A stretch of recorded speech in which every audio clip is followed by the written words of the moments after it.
I feel like a director's job is really hard in the sense that you always have to curate the best possible type of people to work with for the period. And so how did you know when you're working on a film like this where there's so many different characters that this group of people were the ones? You don't. I mean, it's up to really the movie guy. It's like if, I didn't know really that Chris Tucker and Jackie Chan were going to work until they got together. And until I saw Ben and Eddie in the same frame, I was not 100% sure. And then when I saw it, I'm like, this is going to work. And I had that same feeling that I had when I saw Jackie and Chris together. I was like, this is like an explosion in a bottle. And it's obvious on the screen. I mean, this is something that, chemistry is something that, like I said, I cannot create. It either is or it isn't. I think it's easier because you have strong actors and stuff, to work together and do different stuff. That whole competitive thing starts when you got people that are insecure on the set, and everybody's really comfortable in their skin, and good strong actors. So there was no doing one better than somebody else or trying to be competitive, or none of that was going on. It was about getting the best scene. You can tell that the whole group loves, when you watch the film, it seems like everybody's so happy to be like in the midst of each other. So I was wondering, like, is that good acting or is that actual truth? No, listen, if you're going to give us the option, the answer's always going to be good acting. So yes, that was good acting. I mean, which way do I want to answer this one? Yeah, acting. Acting, for no, we sure. really appreciated one another's performances, and it was.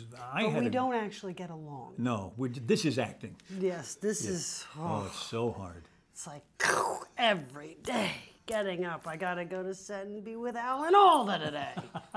That was a perfect Regis Philbin you just did. Really? Yes. Not many people can do Regis like that. I'm telling you, they can't. I've seen it attempted. They cannot do it. Alan Alda, that was perfect. And yet, you're going to see what he does? You do it, and then he has to do better.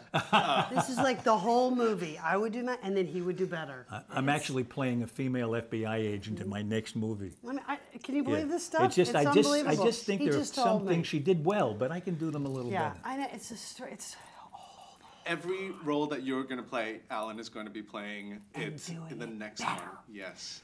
Let this man get a question. He barely asked a question. I thought it was really ingenious where Alan Alda's character hid the money, and I'm just wondering, in your life, have you heard of any other ingenious places where people may hide their money, or are you still surprised with the book with money inside it, that kind of... Yeah, James Brown told me to bury my money in the woods.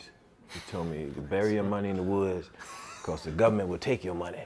He said, you make your money, take your money, bury it in the woods. You get you a good piece of land and bury your money on that land. And I said, but James, can't the government take your land? He said, but they won't know where the money is. It's a true story. Wow, that's interesting. I'm still impressed with those books. They look just like a book, and you open it up, hollowed out, money inside. I know, amazing. To this day, I still go, wow, who thought of that? And the can, remember the 7-Up can? Yeah. How about in the freezer? Genius. In the freezer where people put their money now?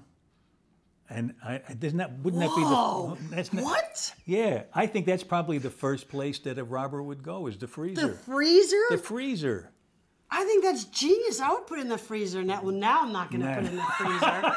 But I would have put it in the freezer if I'd thought of that. My grandparents left Cuba in 1959 and escaped Fidel Castro, and they couldn't take briefcases full of their life savings or their cash, and they had to leave everything behind. So they cleverly bought a lot of diamonds and swallowed them.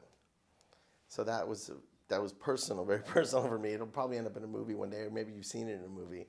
But I think you've seen it in a few movies. But they did that for real, because I think diamonds are the one stone you can eat and it won't really cut your stomach up and whatever. It didn't? I mean, like, that sounds like... I think they fed it all to my great-grandmother. She was like in the 100 anyway. So. Did I tell you that I love Star TV? Yes. Okay, I'm going to make sure.